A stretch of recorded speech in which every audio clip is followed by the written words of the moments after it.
आदाब दोस्तों, द सम्मान शो में आपका इस्तकबाल है। मैं आपका अपना डॉक्टर मुज़म्मिल सरफर।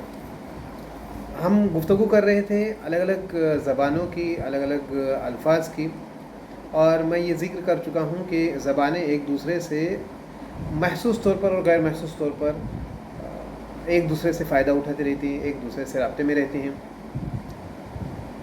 हम सफ़र कर रहे हैं एक ऐसी आबादी में जहाँ के बाशिंदे जो हैं वो अल्फाज हैं, और अलग अलग ऐसी घुली मिली आबादी है, और घुली मिली आबादी है, और उसमें हर ज़बान के अल्फाज वहाँ रहते हैं, आबाद रहते हैं, बसते हैं।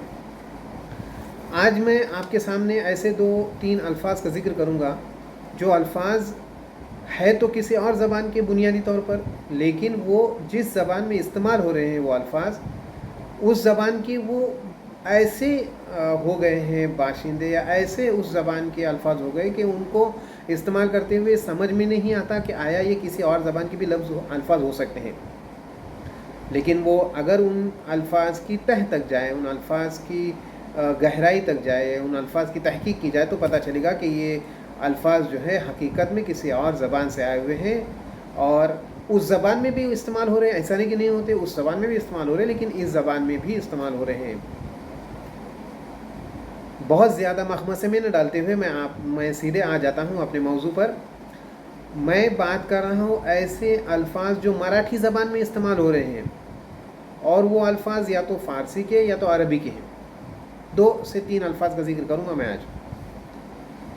ये हमारी सीरीज़ चल रही है अल्फाज को समझने की। अब जैसे अल्फाज जो होते हैं वो सियासी नौइयत के भी होते हैं, अल्फाज जो होते हैं वो मजहबी नौइयत के भी होते हैं, अल्फाज जो होते हैं वो अदबी किस्म के भी होते हैं, अल्फाज जो होते हैं वो तहजीबी पस मंज़र भी रखते हैं, अल्फाज जो होते हैं वो समाजी पस मंज़र भी रखते हैं। तो इस तरह अल्फाज अलग अलग शोबाजात में, अलग अलग डिपार्टमेंट्स में बटे हुए अल्फाज होते हैं। हम आज बात करेंगे सियासी डिपार्टमेंट में जो अल्फाज इस्तेमाल होते हैं, पॉलिटिकली सिनेरियो में जो अल्फाज इस्तेमाल होते हैं, पॉलिटिक्स में जो अल्फाज, राजनीति में जो अल्फाज इस्तेमाल होते हैं, उन अल्फाज के ताल्लुक़ से हम बात करेंगे। हम कहते हैं आमदार, मालूम है आमदार? आमदार एमएलए को कहते हैं, मेंबर ऑफ लेजिस्लेटिव असेंबली। ये जो रियासत कहें उसे, सूबा कहें उसे, या स्टेट कहें उसे, स्टेट में जो हुकूमती मिशनरी चलती हैं, जहाँ पे वो जो इमारत होती है उसको कहते हैं असेंबली, विधानसभा या विधान भवन कहते हैं। उस असेंबली में जो नुमाइंदे चुनकर जाते हैं उनको कहते हैं आमदार। और ये आमदार, ये आम जो लफ्ज़ है ये अरबी का लफ्ज़ है, और दार जो लफ्ज़ है ये फ़ारसी का लाहिका है। लाहिका मतलब सफिक्स है, बाद में आने वाला। तो ये आमदार, आम अरबी का, दार फ़ारसी का, इस तरह ये आमदार हो गया।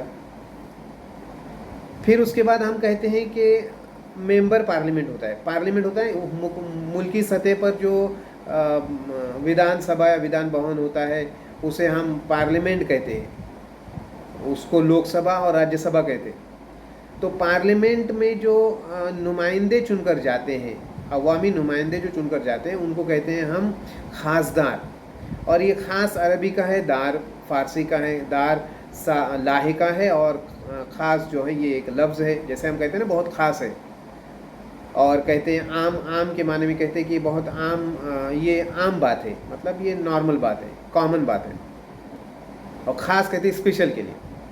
तो खासदार और आमदार ये दोनों जो अल्फाज हैं मराठी में इस तरह इस्तेमाल होते हैं कि इनको ऐसा लगता है कि ये किसी और ज़बान के नहीं, ये मराठी ही ज़बान के लफ्ज़ है, मराठी ही ज़बान के अल्फाज है।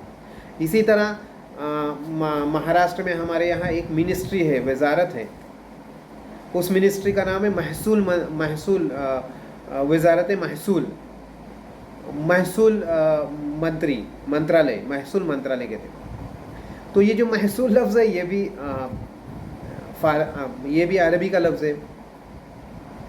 तो ये जो 3 अल्फाज है, आमदार, खासदार और महसूल, ये 3 अल्फाज सियासी तौर पर बहुत मुतहरिक अल्फाज है। और ये इत्तफ़ाक़न ऐसा कि इन अल्फाज की जो असल है वो कोई और ज़बान है, فارسی عربی یہ زبانیں ہیں ان کی اصل، اور یہاں مراٹھی میں اس طرح دھڑلے سے استعمال کرتے ہیں اور ایسے استعمال کرتے ہیں کہ جیسے یہ انہی کے الفاظ، اسی زبان کے الفاظ ہیں، اور اس زبان میں ایسے رچ بس گئے کہ حقیقت میں لگتا بھی ہے کہ اسی زبان کے الفاظ ہیں۔ تو الفاظ تو اس طرح ایک دوسرے سے فائدہ اٹھاتے رہتے ہیں۔ کیا ہی اچھا ہو کہ ہم انسان بھی ایک دوسرے سے فائدہ اٹھائے، مطلب ایک دوسرے کا احترام کرے اور ایک دوسرے کے ساتھ اچھائی کا برتاؤ کرے۔ بہت بہت شکریہ۔